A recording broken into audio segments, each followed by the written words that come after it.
We have a horrible Dave Chappelle clip to play at a certain point. So let's first get into that Chappelle thing, because I feel like we maybe steered a little bit clear of commenting on the content of Chappelle's special, even if I wasn't finding it funny in the way that I used to find him funny, because I just I hate commenting on comedians to a certain degree.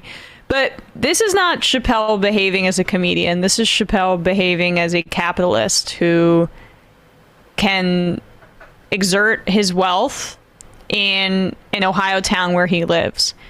Here is Dave Chappelle at an Ohio town council meeting. There was a proposed affordable housing development, or it was a new housing unit that would allocate units for affordable housing.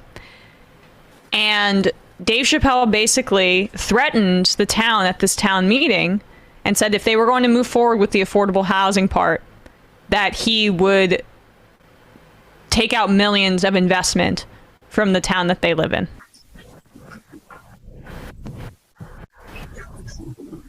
Can I go? Can you hear me? Yes. Hi, I'm Dave Chappelle.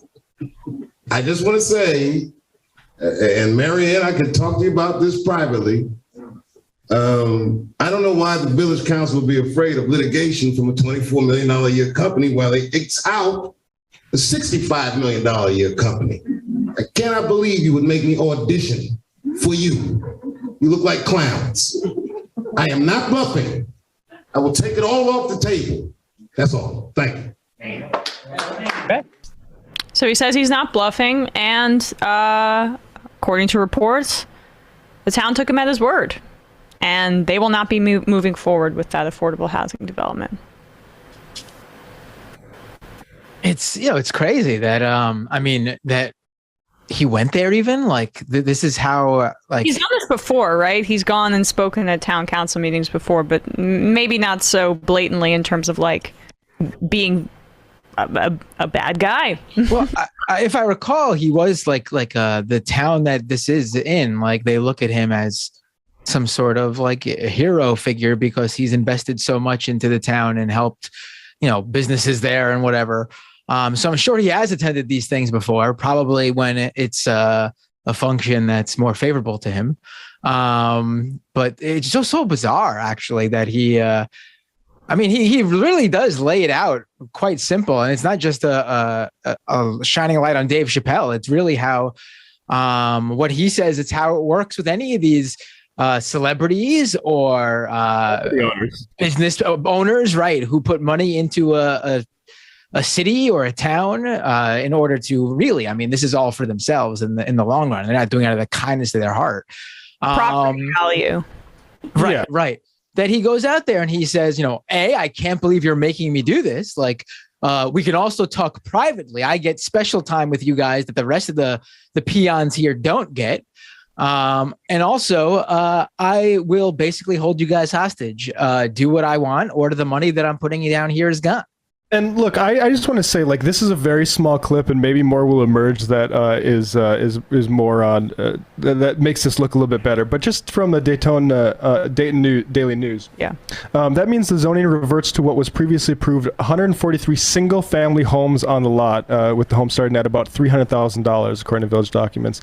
The development that council voted on Monday night would have included 64 single-family homes, 52 duplexes, and 24 townhomes, with an additional 1.75 acres to be donated to the community for affordable housing to be built later. So it's not even the affordable housing thing, but it's it's anti-duplexes and townhomes, which is, again, this is a property. This is about property values and making sure that property values stay up high, I think. And I agree with certain folks who want to be a little bit cautious about this, because again, it is a small clip and I don't know the entirety ins and outs of this sort of development. And maybe there is something exculpatory, but what this looks like is a property owner saying my way or the highway. And this is what this country is really set up to do. No, I hesitated to comment on Chappelle's other stuff, but this to me seems incredibly clear. Chappelle, who plans to open a restaurant and a comedy club in the area under his company, Iron Table Holdings LLC, is one of several who spoke out on Monday during a village council meeting about the project.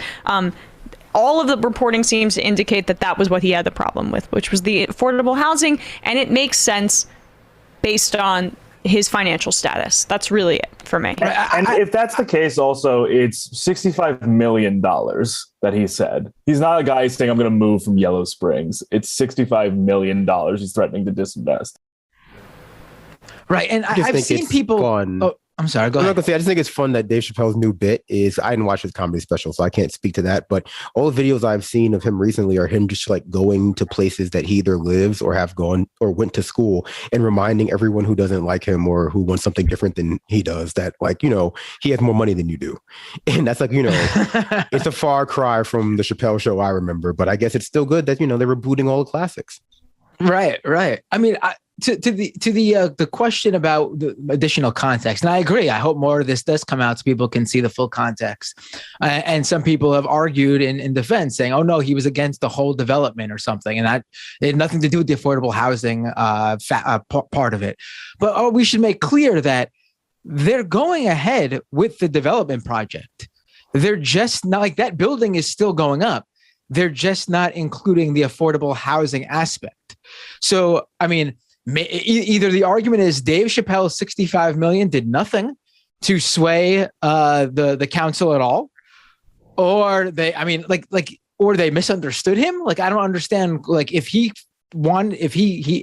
idea is the affordable housing is out now, and Dave Chappelle had something to do with them twisting the arm, then I mean, the whole development project would be canceled if that was the case. Yeah.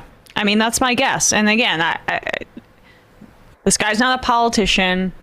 He's a comedian that has a lot of money, and that's a different situation. But I do think wealthy people flexing their muscles, specifically in town meetings like this, where it's even more susceptible, lawmakers in like very, very small governments on the local level are more susceptible to this kind of pressure.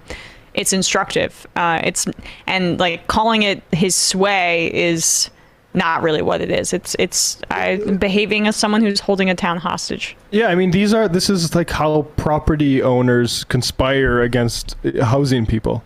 Like because it is directly against housing can either be an investment or it could be a good. And when it's more scarce, that investment looks a lot better. So if you have the power to stop more of that supply from being created, what you own becomes more appreciative in value. And that's what we see across the country.